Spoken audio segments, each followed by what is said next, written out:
안녕하세요. 무능력한 남편과 이혼한 30대 여성입니다.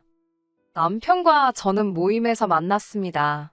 30대 솔로들끼리 모여서 취미 생활을 같이 하는 모임이었어요. 당시 저는 학원과 과외로 학생들을 가르치는 수학 선생님이었는데, 그렇다 보니 정작 또래들과 어울릴 기회가 많이 없었지요. 그래서 모임에 나가기 시작했어요. 남편의 경우, 남편은 원래 직장을 다니는 평범한 회사원이었는데 업무로 인해 스트레스를 많이 받았다고 하더라고요. 주말에라도 그런 스트레스를 날려보고자 모임에 합류했답니다. 저희는 모임 내에서 친분을 쌓아가다가 남편의 데이트 신청으로 밖에서 만나기 시작했어요. 결혼을 결심하기까지 1년 반이 채 걸리지 않았네요. 양가 어른들의 축하를 받으며 저희는 부부의 연을 맺었습니다. 결혼 준비 과정에서 약간의 잡음이 있기도 했지만 그건 저희가 이혼하게 된 결정적 이유는 아니니 이야기하지 않겠습니다. 저희가 이혼을 하게 된 시작점은 남편이 회사를 관두면서입니다. 남편은 원래 제법 규모가 있는 중소기업에 다니고 있었어요. 하지만 불경기가 시작되면서 남편의 회사에도 문제가 생겼던 모양이에요. 잘은 모르겠지만 그로 인해 회사 내에서 흉흉한 이야기가 돌았답니다. 몇 살 이상은 다 자른다더라. 어느 부서는 날린다더라. 여기까지는 저도 남편에게 전해 들은 바라서 전후관계 같은 건 잘 모르겠어요. 아무튼 그런 이야기가 돌면서 남편 이름도 몇 차례 사람들의 입에 오르내린 모양입니다. 억울해하는 남편에게 저는 상사랑 이야기를 해보던지 아니면 차라리 하루빨리 이직 준비를 하는 게 좋겠다고 조언했지요. 하지만 남편은 치사하고 더럽다며 회사가 여기밖에 없냐는 식으로 얼마 지나지 않아 하루아침에 사표를 써버리더군요. 원래도 성격이 좀 다혈질이긴 했지만 그렇게 경솔한 사람인지는 미처 몰랐기에 너무 당황스러웠습니다. 사회생활을 1, 2년 해본 사람도 아니면서 어떻게 충동적으로 그런 결정을 내릴 수 있는 건지 솔직히 한심하고 실망스럽기가 이루 말할 수 없었네요. 더 심각한 문제는 남편은 도통 재취업을 할 생각이 없어 보였다는 거예요. 비록 제가 돈을 벌고는 있었지만 제가 무슨 스타 강사라서 한 달에 몇 천씩 버는 것도 아니고 제 수입에는 한계가 있었지요. 이직을 하든지 나가서 뭐라도 해서 돈을 벌어와야 하지 않겠냐고 남편을 닥달을 해봐도 자기도 좀 쉬어야겠지 않냐며 오히려 저를 무슨 돈밖에 모르는 아내처럼 몰고 가더군요. 카드값도 내야지, 대출도 내야지. 그나마 아이가 없었으니 망정이지. 아니, 애가 없다고 해도 돈 들어갈 곳 투성이었는데 남편은 이참에 어디 여행이라도 다녀와야겠다질 않나, 친구들을 만나봐야겠다질 않나, 사람 염장 지르는 소리만 골라서 하더라고요. 아무리 말해도 제 말은 개똥으로도 안 듣는 남편과는 대화를 할 수가 없었기에 결국 어머님께 도움을 요청했습니다. 결혼 이후로 어머님과 정말 무슨 모녀지간처럼 가깝게 지낸 건 아니지만 그래도 자식돌이 며느리돌이는 한다고 하고 살았으니 남편에게 말 한마디라도 따끔하게 해주시면 안 되나 싶어서 부탁을 드린 거예요. 하지만 어머님께서는 오히려 저를 이상한 사람으로 몰아가시더군요. 다 큰 성인 둘이 가정을 이루고 살면 뭐가 됐던지 간에 둘이 알아서 하는 거지. 왜 당신을 귀찮게 하냐고요. 어머님 말씀이 틀린 건 아니지만 그래도 부모 자식 간인데 이렇게까지 선을 그으실 수가 있나 싶어서 너무 서운하고 속상했네요. 그래도 이혼까지는 생각하지 않았습니다. 어느 부부에게나 있을 수 있는 시련이고 고난이라고 여기려고 했어요. 겉으로 보기에는 남편이 아무런 노력도 하지 않고 있는 것 같았지만 그래도 마음 한켠으로 남편이 저 모르게 뭔가 생각하고 준비하고 있진 않을까라는 미련한 희망도 버리지 못했고요. 그렇다고 저까지 손 놓고 있을 수는 없겠다 싶어서 소유 어떻게 먹고 살아갈지 수소문하던 중 과일청이 전망이 괜찮다는 이야기를 듣게 되었습니다. 처음에는 마트에 가면 널린 게 딸기잼이고 유자청인데 과일청이 장사가 되겠어 싶었지만 들으면 들을수록 한번 해볼까 싶은 생각이 들더군요. 솔직히 장사 미천으로 쓸 현금이 많은 상황도 아니었기에 다른 장사는 시도하기도 어려운 상황이었고요.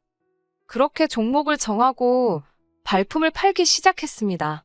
조금이라도 자리는 좋으면서 새는 낮춰보려고 애를 많이 썼어요. 하지만 제가 가진 2천만 원 가지고는 어림도 없더라고요.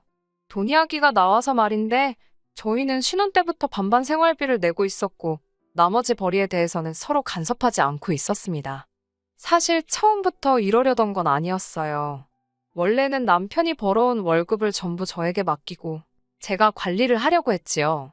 그런데 결혼식을 올리고 처음 남편이 월급을 받아왔을 때였습니다. 어머님께서 당신 아들이 제 모습이냐고, 왜 당신 아들이 벌어온 걸 제가 다 가져가냐고 노발대발 난리를 치셨지요. 알고 보니 남편이 저와 결혼하기 전까지 남편 월급을 어머님이 관리해 주셨던 모양이에요. 저는 어머님께 그럼 제 남편이 어머님 머슴이냐고, 왜 제 남편이 벌어온 걸 어머님이 관리하시냐고 따지고 싶었지만 그때만 해도 저 갓 시집 온 상황이었습니다. 어머님을 상대로 그런 소리를 한다는 게 쉽지 않았어요. 결국 어머님과 저 나름대로 합의를 본 게 둘 중 누구도 남편 월급에 손대지 말자는 거였지요. 남편은 이래도 그만, 저래도 그만이라는 식이었고요. 저는 남편에게 장사를 하려고 하는데 돈이 부족하다고 그동안 모아둔 돈 좀 꺼내보라 했습니다. 그러자 한다는 소리가 제가 하고 싶어서 하는 장사인데 왜 자기가 보태냐고요. 저는 남편에게 지금 3개월째 생활비를 전혀 안 주고 있지 않냐. 그런데 그런 소리가 나오냐고 받아쳤습니다. 장사를 하고 싶어서 하는 사람이 몇이나 되겠냐고, 당신이 안 벌어오니까 어떻게든 먹고 살려고 그러는 건데 말을 그따위로밖에 못하냐고, 차라리 미안하다, 고맙다 그러면 나도 화는 내지 않을 거라고 막 쏟아내듯 싸붙였고요. 그제서야 남편이란 인간이 한다는 말이 미안하다며, 그런데 모아둔 돈은 잘 모르겠답니다. 당신 돈인데 잘 모르겠다는 게 무슨 소리냐니까 남편은 조금 머뭇거리는 듯 하더니 어머님 이야기를 꺼내더군요. 어머님과 제가 남편 월급으로 전쟁을 치르고 한 2달 정도 지났을 때였답니다. 저 몰래 남편을 찾아간 어머님께서 그래도 어미로서 아들한테 도움이 되고 싶다는 말도 안 되는 소리를 하셨던 모양이에요. 그러면서 당신을 믿고 맡기라고 막말로 피 한 방울 안 섞인 저보다 어머님이 낫지 않겠냐고 그랬답니다. 어머님이 그런 식으로 말씀하셨다는 게 짜증나고 거슬렸지만 그땐 그런 걸로 따질 때가 아니다 싶었어요. 남편 돈이 어머님 손에 있다는 걸 안 이상 일단은 어떻게든 그 돈부터 찾아와야겠다 싶었지요. 그 길로 남편과 함께 어머님을 찾아갔습니다. 남편이 어머님께 이제 돈 관리 직접 해야겠다며 돌려달라고 이야기를 하자 어머님께서는 안 된다고 딱 거절을 하시더군요. 남편도 저도 어이가 없었지요. 남편 돈인데 못 준다고 하시니까. 제가 어머님께 이런 장사를 해보려고 하는데 지금 돈이 부족해서 그런다. 그러니 제발 돌려달라 했습니다. 그러자 어머님께선 신우 이야기를 꺼내셨어요. 남편보다 3살 어린 신우는 어머님이나 아버님은 귀여운 막내 공주님이라 부르시지만 제 눈에는 철딱선이 없는 사고뭉치 정도로 보입니다. 나이가 30인데도 걸핏하면 시부모님한테 용돈 받아가고 그 용돈으로 뭐 유용하게 쓰는 것도 아니에요. 짝퉁 명품을 산다거나 친구들한테 보여주기 식으로 쓸데없이 돈 낭비를 하는 식이지요. 그런데 그런 신우가 어머님께 유학을 가겠다고 했답니다. 커피를 배우러 이탈리아에 간다고요. 그 말을 들으니 정말 기가 막히고 코가 막혔지요. 하지만 어머님은 드디어 당신 딸이 어떤 목표를 가졌다는 그 사실 자체에 꽤나 감격하신 눈치였습니다. 애가 이렇게까지 해보겠다는데 가족으로서 도와줘야 하지 않겠냐며 남편이 모아둔 돈으로 유학을 보내주기로 했다는 거예요. 제가 그게 말이 되냐고, 신우가 유학을 가건 말건 전 관심 없다. 하지만 왜 제 남편 돈으로 그걸 대주냐고 따졌어요. 하지만 정작 돈의 주인인 남편은 한숨만 푹푹 쉬어댈 뿐 어머님께 이렇다 저렇다 더 말을 못하더라고요. 불쌍하고 한심한 인간, 또 어머님 기세에 눌렸구나 싶어서 안쓰럽더군요. 남편이 정확히 어떤 어린 시절을 보냈는지는 모르겠지만 어머님 앞에서 남편은 늘 기가 죽어 있습니다. 다른 집 부모들은 장남이라 하면 껌뻑 죽는다던데 저희 시댁은 달랐지요. 어쩌면 재혼 가정이라 더 그런가 싶기도 해요. 아버님은 남편에게 새아버지셨고 신우는 지금 어머님과 아버님 사이에서 태어난 딸이거든요. 그리고 이렇게 사연을 이야기하며 곱씹어보니 어머님께서 아버님을 참 좋아하셨거든요. 같은 여자로서 보고 있으면 어쩔 때는 안쓰럽고 저렇게까지 해야 하나 싶을 만큼 아버님 비위를 맞추려고 애를 쓰시는 게 눈에 다 보인달까요? 그래서 더 보란듯이 남편을 밀어내시나 싶기도 하고. 아무튼 제 나름대로 짐작만 할 뿐이지 어디다 물어보진 못해서 정확하게 이유는 모르겠지만 남편은 어머님 앞에서 찍소리도 못해요. 어쩌다 한마디 하더라도 금세 쭈그러집니다. 그런 남편이 불쌍해서 이혼하잔 생각이 들다가도 항상 결국엔 그 말을 못했어요. 나라도 안 챙기면 이 인간을 누가 챙겨줄까 싶어서. 결국 장사는 제가 가진 돈 2천에 친정 부모님에게 빌린 2천을 보태 총 4천을 들여 시작했습니다. 놀고 먹는 남편을 가만 보고 있을 수가 없어서 당신도 나오라고 해서 잡일을 시켰어요. 잡일을 해봤자 과일 상자 나르고 과일 세척하고 근거리 배달 가고 그런 정도였습니다. 그래봤자 하루에 몇 시간 일하는 것도 아니었고 엄밀히 말하면 제가 사장 남편이 직원이 되었으니 어머님도 가타부타 말씀하실 상황이 못 되었지요. 처음에 몇 달은 정말 힘들었습니다. 이제 와서 말이지만 내가 뭐 한다고 이 짓을 시작했나 땅을 치고 울던 적도 있어요. 친정 부모님 돈만 끌어다 쓰지 않았더라면 정말이지 못해 먹겠다고 들어누웠을지도 모릅니다. 그래도 죽으란 법은 없는지 한 1년쯤 지나니까 조금씩 자리를 잡아가기 시작하대요. 운 좋게도 방송을 한번 타게 되니까 전국에서 전화로 인터넷으로 주문도 들어왔고요. 그렇게 장사한 지 2년쯤 지나선 상가 구석진 곳에서 잘 보이는 곳으로 매장도 옮기고 수입도 한 달에 1,000 가까이 가져갈 만큼 자리를 잡았습니다. 친정에 빌린 돈도 이자를 얹어서 갚았습니다. 2천을 빌렸지만 3천으로 돌려드렸어요. 친정 부모님이 그렇게 달라고 요구하신 건 당연히 아니었고요. 너무 힘들 때 도와주신 그 마음에 감사해서 드렸습니다. 남편은 못마땅한 눈치였지만 자기가 할 말은 하나도 없었지요. 어머님이 남편 돈을 돌려주시기만 했어도 저도 친정에 아쉬운 소리 안 하고 양쪽 부모님께 공평하게 잘해드렸을 테니까요.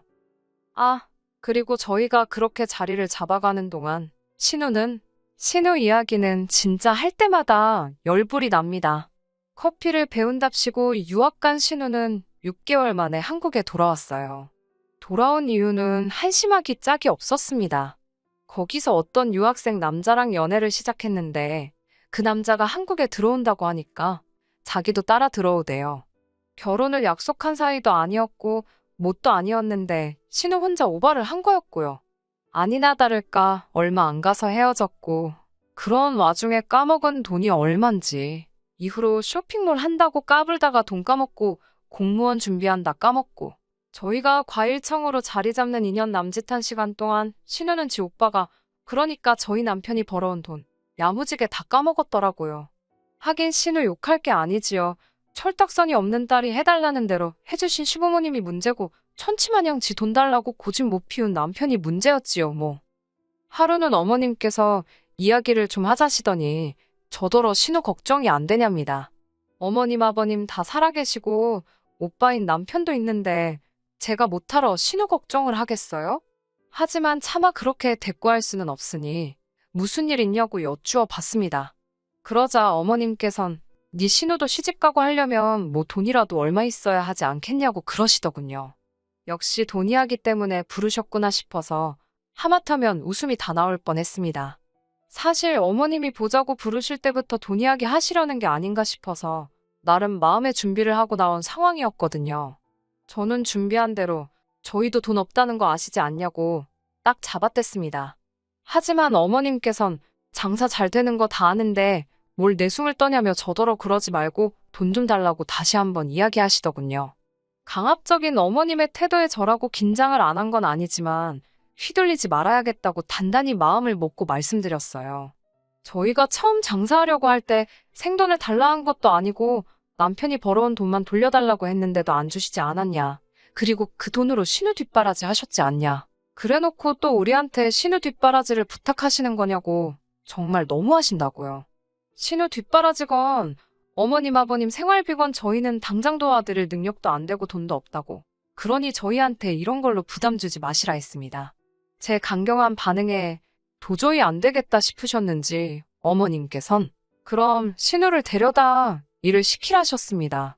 그 코딱지만한 가게에서 그나마 남편이랑 저랑 둘이서만 일을 하니까 돈도 그만큼 가져가는 거지 신우까지 끼어들면 남는 것도 없다고 안 된다고 했어요. 그러자 어머님께선 넌 이것도 안 된다, 저것도 안 된다. 하다못해 뭐 한번 생각해보겠다도 아니고 무슨 말만 하면 안 된다 소리만 하냐고 화를 내셨습니다. 저는 지키지 못할 약속을 하기도 싫고 쓸데없는 희망을 가지시게 하기도 싫다고 솔직하게 말씀드렸어요. 저는 절대로 신우 뒷바라지 할 생각이 없고 신우를 저희 가게에서 쓸 생각도 없다고 말이에요. 제가 똑부러지게 이야기를 하자 어머님께선 씩씩거리시며 분을 못 삭히시더니 급기야 저더러 꼴도 보기 싫다고 눈앞에서 꺼지라셨습니다. 원체 경우 없으신 분이기에 저도 그 정도 상소리에는 눈도 깜짝 안 하거든요. 알겠다고 건강히 계시라고 인사드리고 그대로 집에 왔습니다. 그런데 집에 도착하니 남편이 어두운 표정으로 절 기다리고 있더라고요. 어머님께서 벌써 전화로 한 소리 하셨구나 싶어서 마음이 좋질 않았지요. 그래도 모르는 척, 아무 일도 없었던 척 남편에게 왜 그러냐 물었습니다. 그러자 남편이 저더러 정말 어머님이 말씀하시는 거 전부 다 안 된다고 그랬냐고 묻더군요. 돈도 못 해준다, 일도 안 시켜준다 그랬냐고요. 원망 섞인 듯한 남편의 목소리를 들으니 저도 서운하고 갑갑하고 그때 그 기분은 뭐라 표현하기가 어렵네요. 남편에게 맞다고 다 안 된다 그랬다 했습니다. 그러자 남편이 한다는 말이 자기 입장도 생각을 좀 해주지 그랬냐입니다. 당신 입장? 무슨 입장? 그럼 해주자고. 돈을 또 대주자는 거냐고. 난 그렇게 못한다 했습니다. 지난 2년 동안 제대로 쉬지도 못하고 매일매일 뜨거운 불 앞에서 얼굴 익어가며 번 돈이라고. 난 이 돈 모아서 집도 사고 애도 낳고 할 일이 많다고요. 남편은 고심에 빠진 표정을 하더니 그러면 저더러 가게를 하나 새로 차리자입니다. 그리고 전 그 새로 차린 가게에 가서 일을 하래요. 자기는 지금 가게에서 신우랑 둘이 일을 하겠다고요. 제가 당신 누구 닮아서 그렇게 염치도 없고 뻔뻔하냐고 물었습니다. 땡전 한 푼 안 들이고 장사하는데 끼어들어서 먹고 살게 해주니까 지금 나더러 나가라는 거냐고. 나갈 거면 당신이 나가서 신우랑 가게를 차리든 어쩌든 하라고. 미쳤냐고 써붙였네요. 이제 보니 어머님부터 다들 머리는 폼으로 달고 있냐. 이 말을 하면 씨가 먹히겠구나 안 먹히겠구나 생각을 안 하냐고 싸잡아서 욕을 했지요. 그러자 남편이 말이 너무 심한 거 아니냐며. 친정엔 1,000만 원씩 톡톡 주고 신우는 꽁으로 1,000만 원 달라는 것도 아니고 와서 일을 하겠다는데 왜 그렇게 안 된다 하냐입니다. 그래서 제가 당신 돈 2년 동안 헤쳐먹은 거 보고도 정신 못 차리냐니까. 그건 자기 돈이니까 전 신경 쓰지 말랍니다. 왜 간섭이냐고요. 그제서야 망치로 머리를 한 대 맞은 듯 깨달음이 들더군요. 내 딴에는 지네 엄마한테 지 어떻게든 지켜주고 챙겨주려고 했는데 정작 당사자는 지가 당하고 있는지 어쩐지도 모르고 막말로 제가 무슨 자원봉사하는 것도 아니고 뭐 한다고 고마운지도 모르는 사람 챙기느라 진을 빼나 싶어서 머릿속이 복잡해 잠깐 숨을 고른 뒤 남편더러 나가라 했습니다. 정말이지 30분의 정막 끝에 제 입에서 나온 한마디는 그냥 나가였어요. 그러자 남편이 지 엄마 앞에서는 찍소리도 못하더니 저한텐 그동안 자기 일한 거 돈으로 달랍니다. 그 돈으로 자기도 가게 차린다고요. 신이 도왔다고 표현해야 할지 정말 다행히도 저는 남편이 매일 몇 시에 나와 무슨 일을 하고 몇 시에 집에 들어갔는지를 매일같이 기록해두고 있었거든요. 그거에 근거해서 시급 계산해서 보내준다 했습니다. 하루에 서너 시간 꼴랑 일해놓고 자기가 무슨 얼마나 큰 기여라도 한 것 마냥 으스대는 꼴이라니. 결국 남편과 저는 이혼했습니다. 2년간 남편이 일한 거에서 공동생활비를 비롯해 제외할 건 제외하고 나니 1,000만 원 좀 넘더라고요. 먹고 떨어지란 심정으로 그 돈 주고 협의 이혼했습니다. 남편이 저더러 후회하지 말랍니다. 저도 했는데 자기라고 못하겠냐고요. 실컷 얼마든지 잘해보라고 했네요. 그리고 이 사연을 쓰게 된 결정적인 이유이기도 한데 엊그제 지인을 통해 남편 소식을 듣게 되었습니다. 신우가 제빵기술 배워서 카페 차린다고 프랑스 간다고 해서 저한테 가져간 돈 또 죄다 털린 모양이더라고요. 어쩐지 그래서 엊그제 남편한테 전화가 왔었구나 싶더군요. 아들 돈 홀랑 털어먹고 가족이라는 이름 아래 며느리 돈까지 홀랑 털어먹으려던 시가족 거지근성도 문제지만 해달라는 대로 다 해주려는 남편 호구근성이 더 문제예요. 연락 받아봤자 잘못했다고 빌거나 어디 돈 더 받아낼 거 있는지 구걸하려고 건 전화일기 안 봐도 뻔하지요. 이제 와서 생각 고쳐먹고 후회한다고 한들 제가 마음이 떠났는데 다시 받아주겠어요? 전화는 가볍게 무시하고 더 마주칠 일도 없게 전화번호도 차단해버렸습니다. 그렇게 살고 싶다는데 그렇게 살게 내버려둬야지요. 끝까지 들어주셔서 감사합니다. 오늘의 사연은 여기까지입니다. 구독과 좋아요, 알람 설정 부탁드리고 더 좋은 사연으로 다시 찾아뵙겠습니다. 감사합니다.